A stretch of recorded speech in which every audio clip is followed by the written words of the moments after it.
Hey guys, welcome back to another episode. As we can see, we have joined an alliance and we are at war. So, as we see, our alliance is on the left and the opponent is on the right. So, to be honest, I did not particularly prepare for this war because I was just farming coins, farming resources and attacking some random players. But we just started the war and as we can see, some of the enemy players are quite difficult to deal with, but most of them should be alright. Normally, the way you wanna prepare for a war is that you just wanna have all the unit slots occupied so that if my units take about 26 hours to train and tomorrow I come back and attack someone with my units, then free up this space, the units that are in the queue right now, they are gonna train instantly because they've been training, they are in the queue, they are waiting for this space to become available. So that is the way people prepare for alliance wars. They leave the units training in the queue, and once they know that the majority of them, if not every single unit, has been trained in the background, if they count the time that units need to train, that's basically when they go in war. So as we're seeing in the background, I attacked their strongest players with some level 6 strikes, some level 4 and level 5 from my colonies. I used some Stalinators and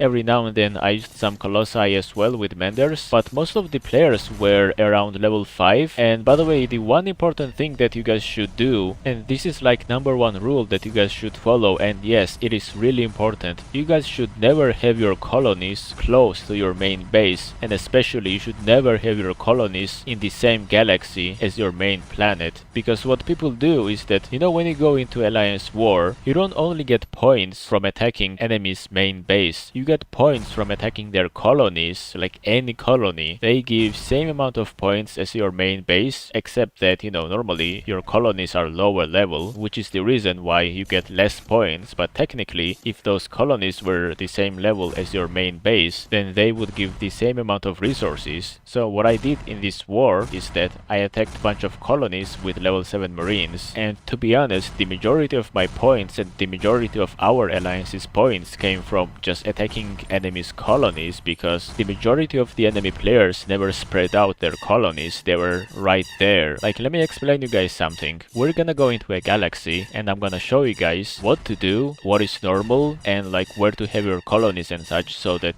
you're safe from getting your colony found. So this is where we are. This is my main base. This is where my main planet is. And what a lot of people did is that they had their colonies here, like right here. We didn't even have to search for them. And what the majority of the players did is that they had their colonies, well, not necessarily in the same galaxy as their main planet, but they had it in the vicinity of their main base. So basically, if this was their main base, they would have their colonies right here, for example, like here. And maybe some of them would be right here, for example, or even like here, which is a mistake, because when you're in a war, you don't want the enemy to find your colonies, you don't want them to get points, you don't want to get farmed, and you don't want to get attacked on your colonies. That is the worst thing. You're basically not only giving the enemy free resources, you are giving them free points and free everything. They're gonna attack your colonies with their colonies or with their main bases, and the chances are that they're gonna be stronger than your colonies no matter what, if they find your colonies, that is. So the safe distance to build your colony is about 2 to 3 screen drags. So for example, if I drag my screen once,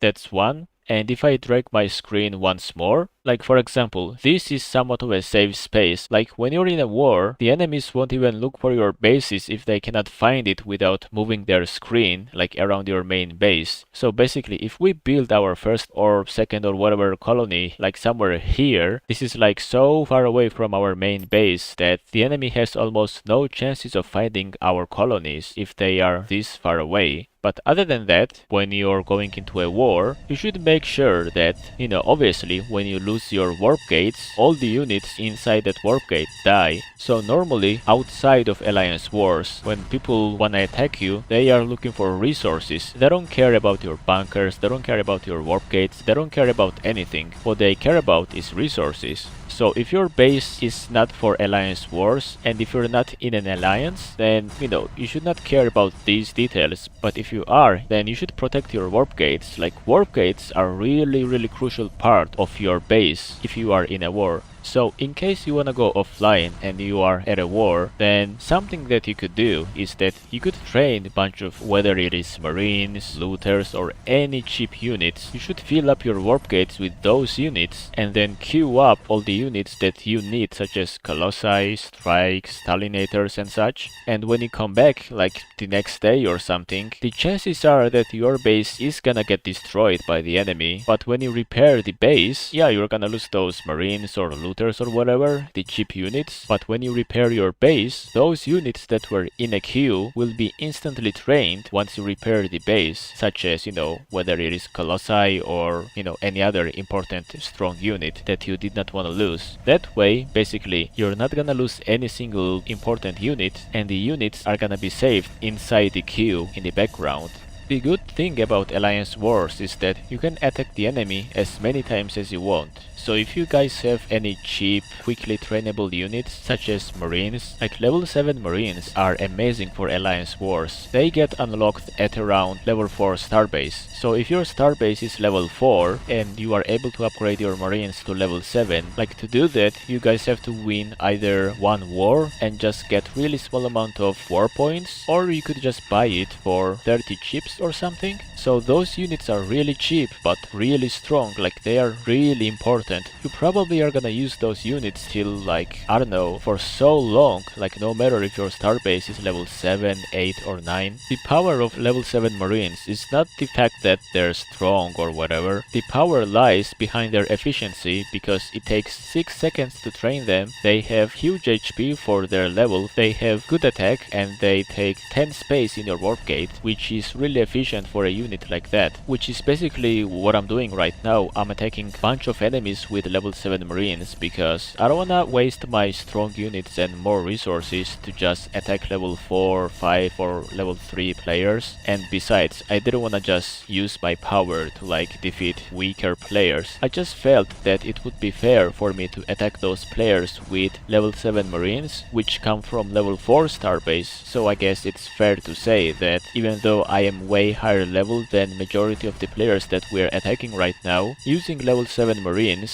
while attacking level 3, 4 and 5 starbases is alright, because technically we are attacking them with the same power that they have available to them. And even though we attack them a bunch, that's a war, that's the way it works. You could attack someone like 100 times. Like even if you're like level 1, 2 or 3, you could just technically attack level 9 or level 8 starbase like 100 times or like 1000 times if you have enough time, and just chunk these small bits of their base little by little and just get points like that. Like if you're low level and if your base is not that strong, like trust me, you can do so much. You could train bazookas, you could train beetle tanks, you could train marines, like bunch of units. You could be so smart about it and just get so many free points. Like if you are the weaker player and you are in alliance where the majority of your teammates are really strong, then they can attack the enemy's main bases, that's fine. But something that you could do is that you could invest your time into looking for the enemy's colonies, and you could either attack those colonies yourself, because so many people are gonna have low level colonies, and you could attack those colonies yourself, or you could just share the coordinates with your teammates. That is like normal, that is what people do. So no matter in which alliance you're in, the majority of the times the way it goes is that stronger players attack enemies' main planets and they're stronger players, but like you could be like level 1, like you could have nothing, just marines and bazookas, at level 1. Yeah, you're gonna get attacked a few times, your base is gonna get destroyed, but when you're online, like after a few hours, enemy is gonna be able to attack you no matter what, if you're online or not. So while you are protected, you could attack the enemies with your level 1 marines even, like doesn't matter, or level 1 bazookas. Bazookas at level 1 are really strong. So if you have like bunch of bazookas, like even if you have like 10 bazookas, if you find the right colony, if you put in time to like be useful, even as level 1 starbase, and I'm not joking, you're gonna find colonies which have no defenses at all, or they have so little defenses that the base could be like level 2, level 3, level 4 or whatever. But if you find the right colonies as level 1 starbase, and if you destroy them, you're gonna get so many more points than other higher level players, and they're not gonna figure out, how are those those, lower level players getting those points. Maybe I'm gonna do an experiment at some point like that and just show you guys how it works and how many things you guys can do even if you're level 1 starbase. So we are gonna do that sometime in the future, not right now because I don't really have time to do that, but